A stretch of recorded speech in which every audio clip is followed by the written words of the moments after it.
Hey, it's Tucker Carlson. This morning it looks like somebody blew up the Kakhovka Dam in southern Ukraine.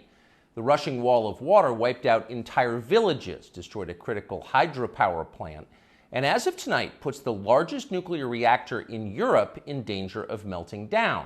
So if this was intentional, it was not a military tactic, it was an act of terrorism. The question is, who did it? Well, let's see. The Kakhovka Dam was effectively Russian. It was built by the Russian government. It currently sits in Russian-controlled territory.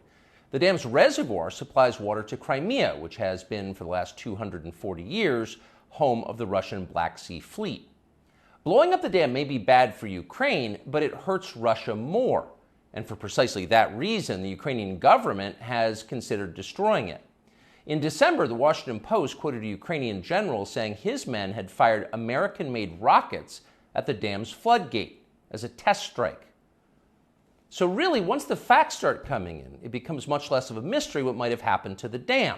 Any fair person would conclude that the Ukrainians probably blew it up, just as you would assume they blew up Nord Stream, the Russian natural gas pipeline, last fall. And in fact, the Ukrainians did do that, as we now know. It's not like Vladimir Putin is anxious to wage war on himself. Oh, but that's where you're wrong, Mr. and Mrs. Cable News consumer. Vladimir Putin is exactly that sort of man, the sort of man who'd shoot himself to death in order to annoy you. We know this from the American media, which wasted no time this morning in accusing the Russians of sabotaging their own infrastructure. Bill Kristol, the man who once told us that Saddam Hussein was responsible for 9/11, immediately denounced Putin as a war criminal and even more savagely compared him to Donald Trump. The rest of the pundit class made similar, clearly coordinated noises. Putin did it! Putin did it! And their reasoning was simple. Putin is evil, and evil people do evil things purely for the dark joy of being evil. In this specific case, Putin attacked himself, which is the most evil thing you can do, and therefore perfectly in character for a man that evil. That was their explanation. No one who's paid to cover these things seemed to entertain even the possibility it could have been the Ukrainians who did it. No chance of that. Ukraine, as you may have heard, is led by a man called Zelensky. And we can say for a dead certain fact that he was not involved. He couldn't have been. Zelensky is too decent for terrorism. Now, you see him on television, and it's true you might form a different impression. Sweaty and rat-like, a comedian turned oligarch, a persecutor of Christians, a friend of BlackRock. But don't believe your own eyes. Actually, Mr. Zelensky is a very good man. The best, really. As George W. Bush once noted, he is our generation's Winston Churchill. Of all the people in the world, our shifty, dead-eyed Ukrainian friend in the tracksuit is uniquely incapable of blowing up a dam.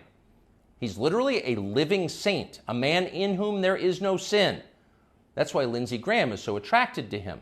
They're just two good people, hanging out together and being good. And like all good people, when they meet in person, they spend a lot of time talking about killing people and laughing like friends do. Here's the pair last week. Free or die. Free or die. Now you are free. Yes. And we will be. And the Russians are dying. It's the best money we've ever spent. Thank you so much. No, it's... The Russians are dying. It's the best money we've ever spent, Graham says. A smile spreads across his thin, quivering lips as he forms the words. He looks like a starving man contemplating a breakfast buffet. The aroma of death has aroused Lindsey Graham. Thanks so much, replies Zelensky. He feels the same way. See, there's nothing dark here. Just two middle-aged guys celebrating the killing of a population. They don't seem like the kind of people who'd enjoy flooding villages or starting a famine. And in any case, who cares if they are? It's really not your business. Your job is to support Ukraine. Watch Nikki Haley, a Republican candidate for president, explain this principle on CNN. A win for Ukraine is a win for all of us. And for them to sit there and say that this is a territorial dispute, that's just not the case. To say that we should stay neutral, it is in the best interest of America. It's in the best interest of our national security for Ukraine to win. We have to see this through. We have to finish it. See? It's very easy to understand. It is vitally important for you to support Ukraine because it's necessary for Ukraine to be supported by you. Your support is mandatory until it's finished, whatever it is, and whatever that means. So shut up and support Ukraine, or else you're in trouble. Back when they still taught logic, statements like this were known as tautologies. Something is true because it is. The more you repeat it, the truer it becomes. It's a self-reinforcing reality. There was a time when tautologies were considered illegitimate arguments, not to mention hilariously stupid. Only dumb people talk like that. Now everybody in power talks like that. Diversity is our strength. Trans women are women. Zelensky is Churchill. It's all self-evidently true. Doesn't need an explanation, and don't ask questions.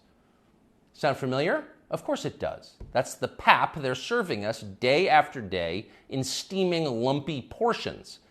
By this point, it's possible that American citizens are the least informed people in the world.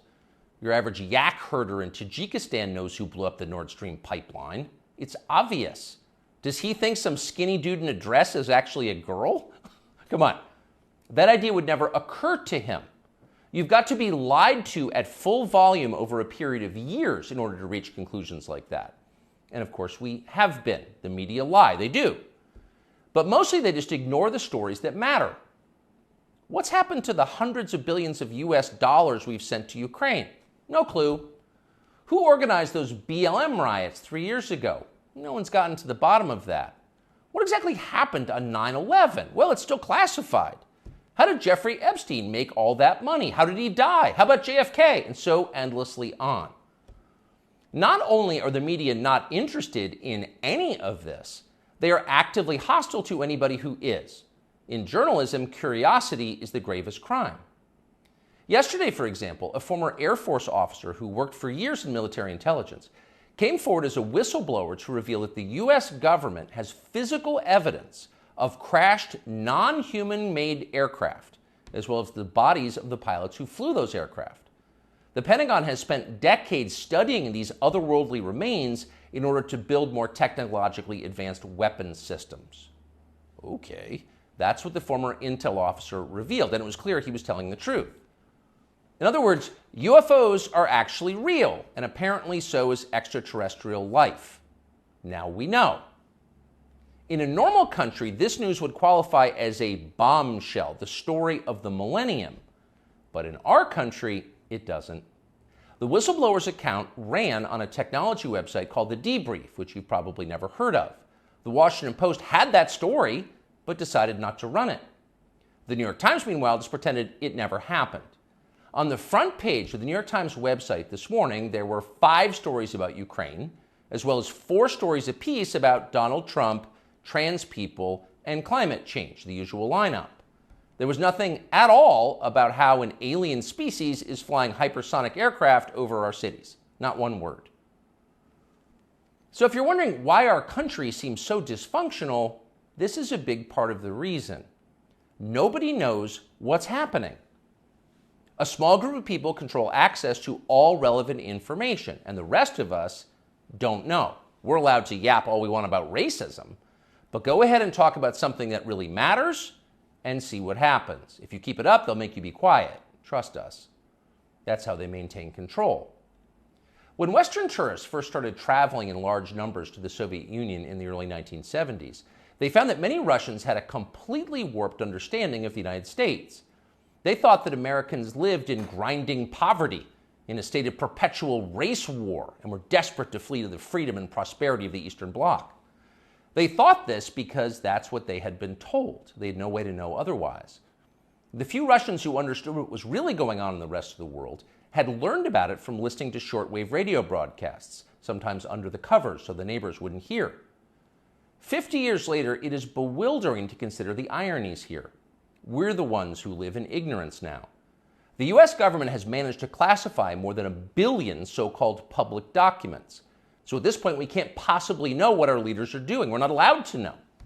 By definition, that is not a democracy. Yet it's fine with the media.